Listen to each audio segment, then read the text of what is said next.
Hey guys, Dobby back at you. The cursed heirloom rifle of Berks County. Back in the 1800s, a farmer in rural Berks County, Pennsylvania, owned a beautiful old flintlock rifle that had been in his family for generations. It was passed down from his grandfather, who had used it during the Revolutionary War. Everyone said the gun was lucky. It never missed a shot on game. One fateful hunting trip, the farmer's teenage son borrowed the rifle without asking. While tracking a deer, he tripped and the gun discharged accidentally, killing his younger brother who had tagged along. The boy was devastated. The family buried the brother, but the rifle, it changed. From that day on, the gun refused to kill. Hunters who took it out would line up perfect shots on deer, rabbits, or squirrels, only for the bullet to whistle harmlessly past or drop short, even at point-blank range.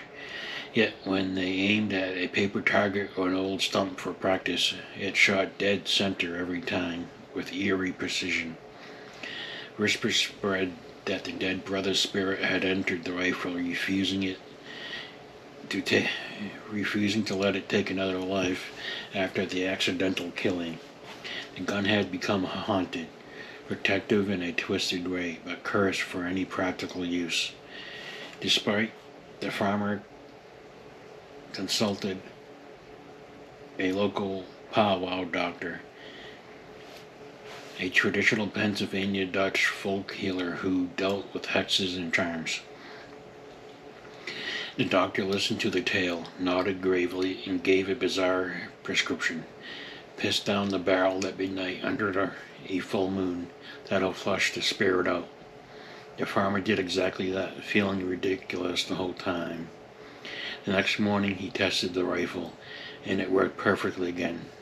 It dropped a buck on the first shot, but the story doesn't end cleanly.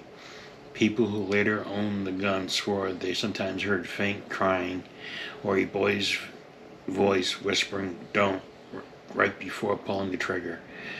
A few claimed the rifle grew ice cold to the touch on anniversaries of the accident, or that it would jam violently if pointed at a human silhouette. The rifle supposedly changed hands many times, always with the same warning: it'll hunt for you, but it'll never let you forget what it cost. To this day, variations of the tale pop up in Berks County ghost lore. Some say the gun still exists in a private collection, and anyone who fires it hears distant sobbing in the woods afterwards. It's the kind of story that makes you side-eye your own family heirlooms firearms a little harder, especially if they've got a tragic history. Thanks for listening, guys. Remember to like, subscribe, and share. Thumbs up, thumbs down, whatever floats your boat. And yours, and yours, and yours, and yours.